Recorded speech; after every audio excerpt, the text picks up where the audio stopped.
It is an honor today to have Jeremy Bishop on the podcast. Jeremy's the founder of Influencer Club and has helped over 200 people build world-class brands.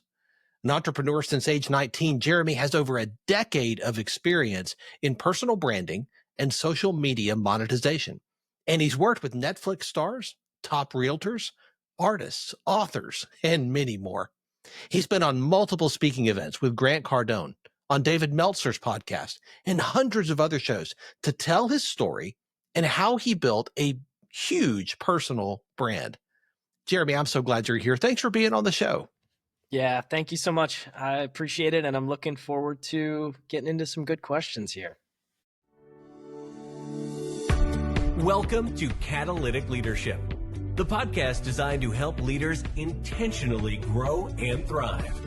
Here is your host, author, and leadership and executive coach, Dr. William Attaway. I would love to start with you sharing a little bit of your story with our listeners. I had a couple of the high points, but I would love to hear about your journey from you, particularly around your development as a leader. How did you get started? Well, 19 years old, I got introduced to my first entrepreneurial journey. And I saw someone that was being a leader in this space. And I got involved in this company, and I had an opportunity to represent a product and build an affiliate network around it. And so there was a lot of focus on personal development in the first early years of entrepreneurship. Probably a lot more so than the technical business side that came many years later. And I had a lot of fun with this company. We ended up, producing millions and millions of dollars for this company. And a few years in, they had an internal problem, and I get a call one day, and it basically shut down overnight. Okay. Oh. And so I looked back and I was like, man, if I could have done one thing more, I would have focused on building my name just as much as any product or service or industry that I am a part of. And so that's sort of what led me down this path in my early 20s to start discovering personal branding, social. So I hope that gives you a little bit of an overview there. Yeah. So some of the listeners are familiar with this. Some of them are not. Help us understand what you mean by personal brand. Yeah. So personal brand is a term that has existed forever in business, I believe, but has become a very popular phrase as of the past, 5-10 years or so. A personal brand is you, an individual that is building reputation, building brand awareness. Okay, so just awareness around your name. And this is usually associated with a business or a product or a mission. Okay. Mm-hmm. Nonprofit, for profit. A personal brand is something that instead of just looking at the logo like Apple as the product, we're looking at the person, Steve Jobs, as the creator and sort of the face behind the product, any given business or mission. And this is something then that you port with you wherever you go. It's not tied to any specific company or business. Right. That's the concept. I mean, it can become tied to any given business product over many years, especially if you build something extremely helpful and great for the market, then yes, undoubtedly your name is going to be attached to whatever it is you create. But it's not limited to, right? And I think that's what was an eye-opener in my, from 19 to my early 20s is I really put this product and company on the pedestal. And so when it was time to make that next transition, as many do, whether they want to or not, some of my clients have, been in a specific space for most of their career. And then all of a sudden they transition into real estate many, many, many years later.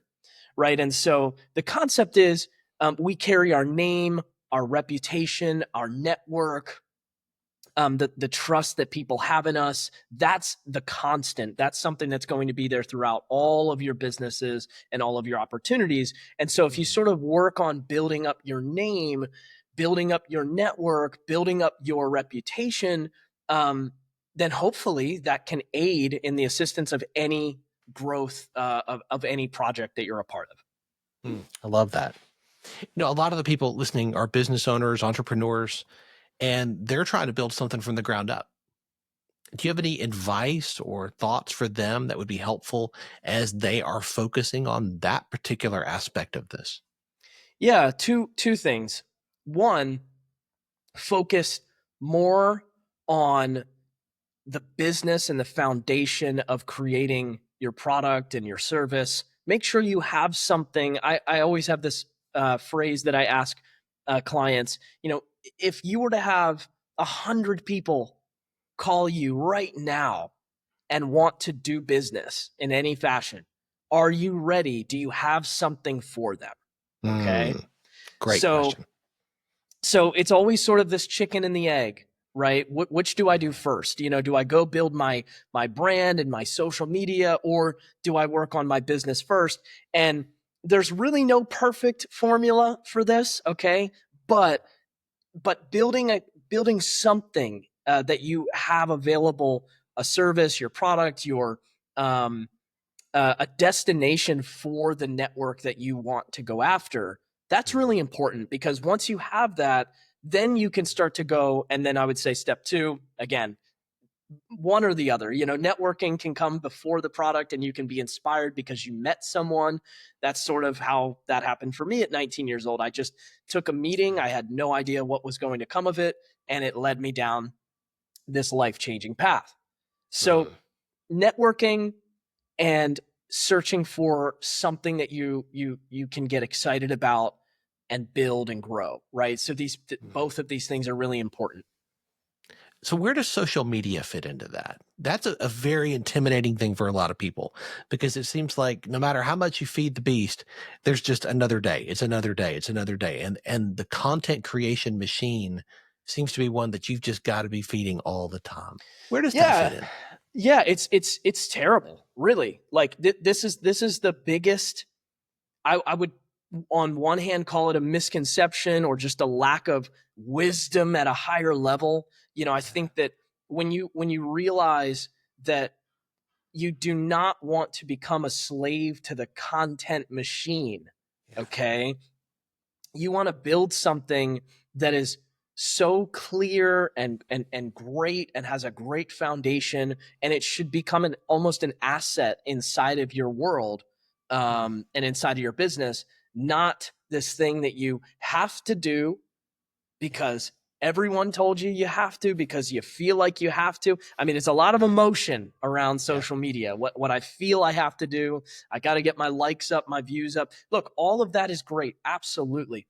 But if you get some clarity around this, number one, focus on figuring out the product and service and offering that you want to bring to people. Okay. Number 2, network, build relationships, build friendships. Every person who likes your stuff connects with you. I mean, in my early days, and still to this day, 10 years later, we send hundreds and hundreds and hundreds of targeted messages from my social, and I take phone calls. You never know who you are going to meet. You never know who you're going to meet. You never know who you're going to get connected to. Okay. So that's really, really important. Yeah. But you don't want to get so wrapped up into creating and posting just for the sake of gaining a little bit more of a viewership. In the beginning, I would focus on the actual fundamentals of things that you can take and utilize from social, like new connections, relationships, people. So thinking about that, let me chase that for just a second. It seems like that could be a full-time job all by itself. Just connecting with people that you're connecting with on social, just sending those messages, just building those relationships. That can be an enormous time suck. How do you put a fence around that? What boundaries do you put in place, even as you're doing that?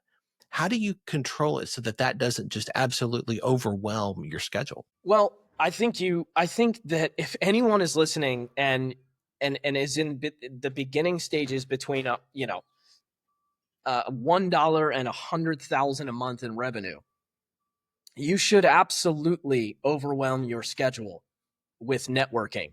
In fact, most people are still trying to like live some sort of like perfect life balance, work balance in the beginning stages, and they never put enough fuel on the fire to get this thing to really roar. Okay, so what I'm telling you is make it a metric that every day 100 messages. It could be 100 text messages. It could be 100 emails. It could be 100 Instagram DMs. You need to have volume of this connectivity. And again, I'm not saying to do it just for the sake of doing it. You have to have some sort of purpose and reason connected to your business or the end result that's going to make everything flourish. So put it very simply, if you have a coaching business or if you have a client-based business and you need more of those clients to thrive, you should be having hundreds of conversations, send 100 messages every day through all of your platforms to connect, to build relationships, to network. And soon you should find out more and more who are the people you'd like to talk to, who is going to make the biggest impact on your business, okay? And sort of dial that in, right? But there really shouldn't be this, tons of balance and extra time on the calendar in the beginning. I think a lot of people are trying to achieve get the life that they want to achieve, but they want to have it starting day one. And they're trying to hit that balance starting at the beginning instead of putting their head down, putting their shoulder into it and doing the 100 reps a day, as you're saying. Do you see that a lot with people that they're trying to have the goal that they have, but they're trying to have it from day one? I'm not sure that I could speak to that. That would be a pretty blanket statement for me to say overall. But I would say that you should take do a self audit, okay, and just decide whether what you want is actually what you want. Okay. So I would say more so than if I see someone, wanting X, but only doing, 10%. I wouldn't say that. I would say people choose business models that they don't actually want. You understand? And so, they forget that they have the, they have the power to not only make the decision and change. Okay. You could try something and change it. You don't have to you don't have to want to become some massive influencer to build a brand. Those two things do not have to be, you don't have to build some massive business if you don't want. So you don't have to be a business owner. I know that everyone has to be a founder today and everyone has to be an owner.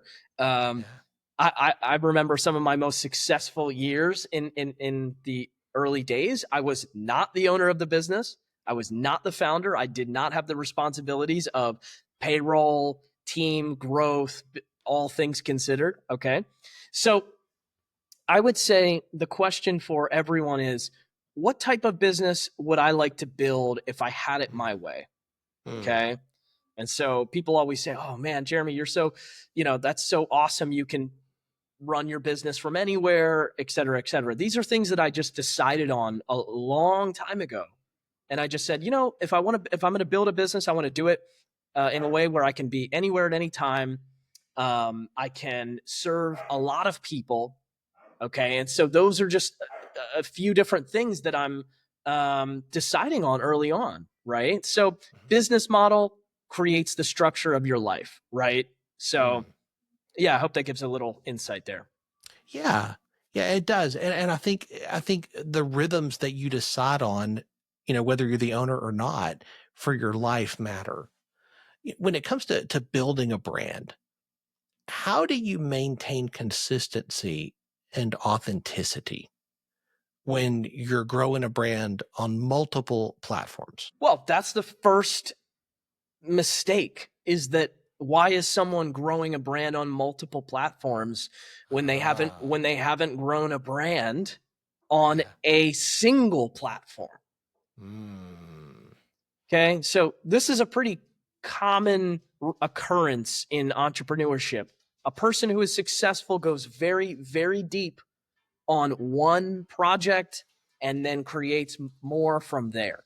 Okay. Mm. And so that's the same exact, if we help our clients, it's focused on one platform first, going very, very deep, and then they can expand onto the YouTube channel after they've built the Instagram foundation, or vice versa, right? So pick one platform or two max. Use your LinkedIn account and your Instagram. Use your LinkedIn and your YouTube, and get a real result from it first, and then think about these other platforms. That's really good. And it's counterintuitive to what a lot of people are hearing, I think, that you've got to be everywhere. You've got to be omnipresent across all the different platforms. I like the intentionality of that, because if you build one, you learn it, you find success there, then you begin to bolt onto that. I love that. That seems sustainable and healthy to me. I mean, right? Sometimes this stuff is so blatantly obvious that it's kind of sad that we build a business, and the perfect advice, and everyone knows that you don't try and build 5 businesses at once, or 3, or even 2.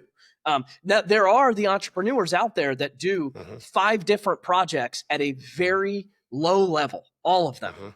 Okay. Mhm. Not one of their businesses performs at any sustainable high level. And, and they love to do 1,000 projects. Or the musician that can play, 5 different instruments, not very well. Right. Right. So look, that's totally fine. If that's the life that you want to live, again, if that's the balance, you like doing 10 different projects, you don't really care that one never gets to some significant number, you add them all up at the end of the day and you earned a decent amount as a total. Okay, great. But if you are looking for, okay, how do I get my coaching business, X coaching business, client business, info product to, 5, 10, 15, 20, 50, 100,000 a month, a million, millions a year. Yeah, you're going to need to go very deep on that business, just Mhm. like you're going to need to go very deep on your brand, and probably one platform first, and then Mhm. you can have. Here's what happens: it's like a domino effect. If you go deep on the business, you start to earn revenue and money, Mhm. and then you Mhm. have resources. Okay, then you can choose 1 or 2 platforms, and you can bring on a team of people to help you go very deep on those 1 or 2 platforms. Okay. And then you reinvest, and build the brand. That's what I did in my early 20s. I found a mentor. I started to reinvest all of my revenue earnings back into my brand, which grew my name. So I grew a business. I went deep there. I grew a brand. I went deep on Instagram. That was just the platform of choice. And then more and more resources come from that, which allows you to then go and expand and do other things. Mm. Again, I love the intentionality there. I think that is what it looks like to build in a healthy and sustainable way. Jeremy, let me ask you this. Your business needs you to lead at a higher level today than it did 5 years ago. And that same thing is going to be true 5 years from now. So how do you stay on top of your game? How do you level up with the new leadership skills that your team and your clients are going to need you to have in the years to come? Well, you know, being in any leadership position is never an easy task, and it's always a growing and learning and figuring out. And I mentioned earlier about the networking Mhm.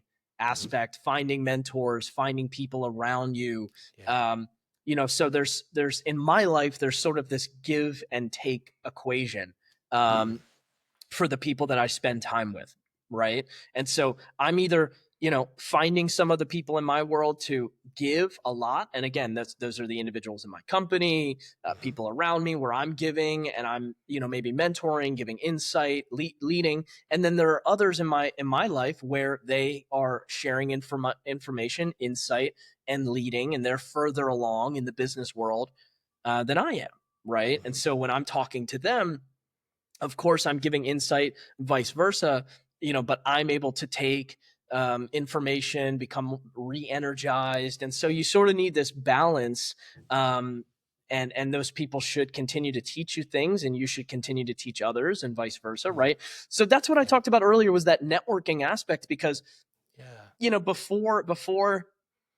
before you have all of the answers for every part of the journey, it's really great to think about, like, who are your board of directors in your life. Okay. That's what I call it. Right. So who are there's no number, but 2, 3, 4, 5, 6, 7, 8, 9, 10 people, that are sitting around your round table.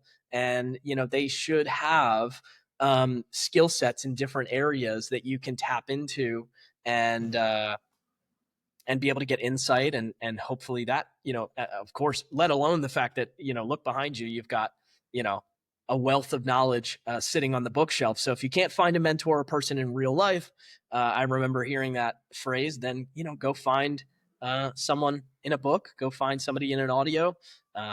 Information is more readily available than ever now. So yeah, that's one way, is just staying energized, talking, learning from others, hearing what they're doing, how they're dealing with their problems in the business, or challenges, and next levels. And that's always one way to bring you back to center, and give you something new to bring to the table for everybody else. That's really good.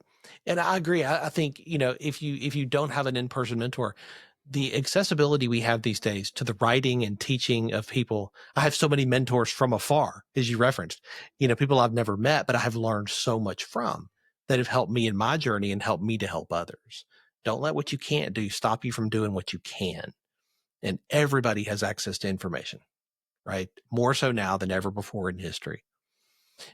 If we were to go back to Jeremy at 19 years old, and you were able to say one thing to yourself, give yourself one piece of advice based on what you know now, what would you love to go back and tell yourself? Yeah, that's a difficult question. I would tell myself to probably two things. I would say, number one, stay close to the people that in your gut you see are doing really special things in the world. Okay. Stay close to them. Like wisdom and insight, and some of the greatest insight is really never very far from where you are. Okay, you may think that you're 1,000 degrees away from the right mentor or the person. I promise you are really one connection, one relationship, or they're probably somewhere within your family and friend group already, that you could really tap into. And number two, I would say, I would tell myself to test ideas, and put things out in the market, try things, test things. And again, the reason that I talked about the personal brand being such an eye opener in those early days was, we thought this first company we were a part of, that I was a part of, I thought it was going to be a forever project. Okay. And so that was my 19, 20-year-old naive mindset around this. And so, yeah, of course it was just part of the journey, but I guess if I could go back, I'd tell myself, hey, remember, test new ideas, be open to businesses, so you can get out there and try new things as well. It's so true that is a part of the journey, right? And I think a lot of people might look at you and say, oh, wow, Jeremy, man, his journey's just been up and to the right. Like, he's never had to struggle. He's never faced the challenges that I deal with as an entrepreneur, as a business owner. If somebody's sitting across the table from you and they tell you that, how would you respond? Yeah. I mean, so no, right? I guess. I would say, first off, if you don't like the challenges and they annoy you and piss you off and you're crying every night about them, then this is going to be a really rough road for you. Okay. That's the first thing I'll say. So I can remember the first night, investing in that very first company, and I had no prior entrepreneurial experience whatsoever. Hardly finished high school, no college education, no idea what I could do in business or networking or, anything in this regard, or earning income, nothing. And I remember sitting there that night telling myself I had just invested $500 to get some product so that I could start this affiliate network sharing this product. And I remember saying to myself, you're going to make this work. It's going to be okay. Something's telling you this is the right move. But here's the thing. When I do something, I commit 5-10 years to it. Okay. So this is what I said about going deep. I learned this from music. I've been a drummer for 15 years. If you think about something that you've done, maybe it's a sport, maybe it's a hobby, you have to apply. Well, I had to apply that same mindset of something. If I'm going to do it, I'm going to do it for many, many, many years. I'm committed to it. So right away, by default, it already gets rid of the oh gosh, ups and downs of anything that could possibly happen. There were days in those early days where, and still today, where you're talking to one person about your big mission and dream and goal and trying to sell one person something to, 100, to having a packed schedule that you said earlier, that the chaotic schedule. And anytime I look at my schedule and it's so absolutely packed, I always remind myself, man, there was a time where you wished that this thing was so jam-packed. Don't complain about it now. You and I are here on Monday, on whatever today is, Memorial Day. We are doing this podcast right now, right? So I'm sure others canceled and rescheduled and took off. No problem. Here we are. I remember the days where I didn't have a podcast interview. I didn't have a good conversation to have, something that I might get something from you today.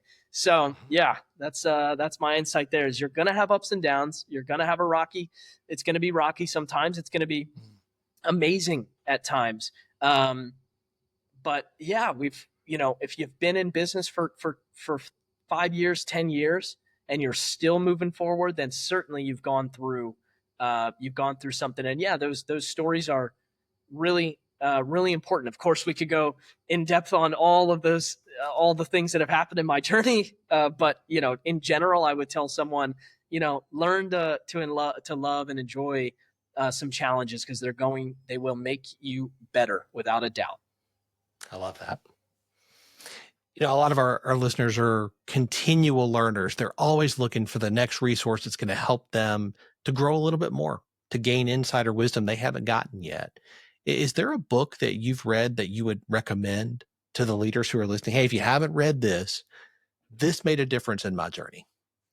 Well, yeah, let's see. There's something as of recently. I mean, there are a lot of the old classics. I'll put, the people that I studied in my early 20s were people like Bob Proctor, Jim Rohn. I mean, we were in the network marketing world, so it was a lot of Gary Vaynerchuk was certainly a personal branding expert that I had studied, and Grant Cardone in the sales department, to see somebody that, had this attitude of, I am going to figure out, how I can get someone, no matter if they tell me no in the first 5 seconds, and turn that into somebody who's so excited to work with you, right? So there, again, the board of directors in your life, okay, that you can have around you. But as of recently, I've been listening to a book called The Creative Act by Rick Rubin. So I'll just throw that out there as one book to check out, something that I'm actively listening to right now. And it speaks to the process of a lot of artists that are trying to tap into their creative, their creativity, right? And so, you asked a lot of good questions about the ups and downs, the brand, the business, the journey. And a lot of it is tapping into something that inspires you to go fast, get excited about it, and put it out there, right? And so this book is pretty neat. Yeah. Well, I'm going to check it out. I haven't read that one. Thanks for that. Jeremy, I know that so many of our listeners have gleaned so much from what you've shared today. And I know they're going to want to continue to learn from you and learn more about what you're doing and how they can connect with you. What's the best way for them to do that?